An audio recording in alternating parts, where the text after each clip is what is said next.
ಅವಕಾಶಗಳು ಜಾಸ್ತಿ. ಈಗ ಅಧಿಕಾರ ಇದ್ದಾಗ ಎಷ್ಟು ಕೆಲಸ ಮಾಡಬಹುದು, ಅಧಿಕಾರ ಇಲ್ಲದೆ ಇದ್ದಾಗ ಎಷ್ಟು ಕೆಲಸನೂ ಮಾಡಲಿಕ್ಕೂ ಅವಕಾಶ ಇದೆ.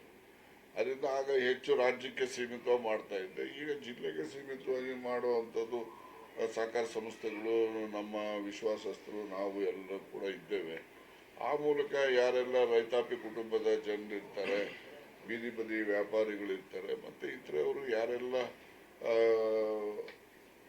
ಒಂದು ರೀತಿಯಲ್ಲಿ ಅವಕಾಶ ವಂಚಿತರಾಗಿರ್ತಾರೆ, ಸಹಾಯದಿಂದ ವಂಚಿತರಾಗಿರ್ತಾರೆ, ಅಂಥವ್ರಿಗೆ ಅವಕಾಶ ಮಾಡ್ತಕ್ಕಂಥದ್ದು, ಸಹಾಯ ಮಾಡ್ತಕ್ಕಂಥ ನಿರಂತರವಾಗಿ ಮಾಡ್ತೇನೆ.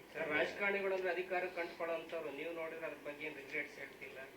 ನೋಡಿ, ರಾಜಕಾರಣಿಗಳು ಎಲ್ಲರೂ ಅಧಿಕಾರ ಕಂಡುಕೊಳ್ತಾರೆ ಅಂತಲ್ಲ. ಅಂಟ್ಕೊಳ್ಳೋರು ರಾಜಕಾರಣಿಗಳು ಇದ್ದಾರೆ, ಅಂಟ್ಕೊಳ್ದೆ ಇರೋರು ಇದ್ದಾರೆ. ಅಂಟ್ಕೊಳ್ದೆ ಇರೋರ ಪಟ್ಟಿ ನಮ್ಮನ್ನ ಹಾಕೊಳ್ಳಿ. ಅಹಿಂದ ಈಗ ಹಿಂದುಳಿದವರು ಮುಂದುವರೆದವ್ರು ಇಲ್ಲಿ ನೋಡ್ರಿ, ಬಡವ್ರದ್ದು ಒಂದು ಈಗ ಬಹಳಷ್ಟು ಜನಕ್ಕೆ ನಿಮ್ಗೆ ಗೊತ್ತಿದೆಯಲ್ಲ, ಬನ್ನಿ ಈಗ ಬೇಕನ್ನೋ ಜೊತೆನಲ್ಲಿ ಚಿಕ್ಕಪೇಟೆಗೆ ಹೋಗೋಣ, ಒಪ್ಪತ್ತು ಊಟ ಮಾಡೋ ಬ್ರಾಹ್ಮಣರು ಮನೆ ನಾನು ನಿಮ್ಗೆ ತೋರಿಸ್ತೀನಿ. ಹಂಗಂದಕ್ಕೆ ಬ್ರಾಹ್ಮಣರು ಅಂತಿದ್ದಂಗೆ ಎಲ್ಲ ಮುಂದುವರ್ದ್ಬಿಟ್ಟವ್ರು ಅಂತ ತಿಳ್ಕೊಂಡ್ಬಿಟ್ಟಿರ್ತಾರೆ. ಅದರಿಂದ ಜಾತಿ ಆಧಾರದ ಮೇಲೆ ನೀವು ಹಿಂದುಳಿದವರು ಮುಂದುವರೆದವರು ಅಂತಕ್ಕಂಥದ್ದನ್ನು ನಾನು ಹೇಳಲಿಕ್ಕೆ ತಯಾರಿಲ್ಲ. ಯಾರೆಲ್ಲ ಜಾತಿಯಲ್ಲೂ ಬಡವರಿದ್ದಾರೆ. ಆ ಬಡವ್ರ ಪರವಾಗಿ ಇರುವಂಥದ್ದು, ಬಡವರಿಗೆ ಯೋಗಕ್ಷೇಮವನ್ನು ನೋಡ್ತಕ್ಕಂಥದ್ದು, ಮತ್ತು ಸಮಾಜದಲ್ಲಿರ್ತಕ್ಕಂಥ ಎಲ್ಲ ಕುಟುಂಬದಲ್ಲೂ ಮಕ್ಕಳು ವಿದ್ಯಾವಂತರನ್ನಾಗಿ ಮಾಡ್ತಕ್ಕಂಥದ್ದು ನನ್ನ ಆದ್ಯತೆ.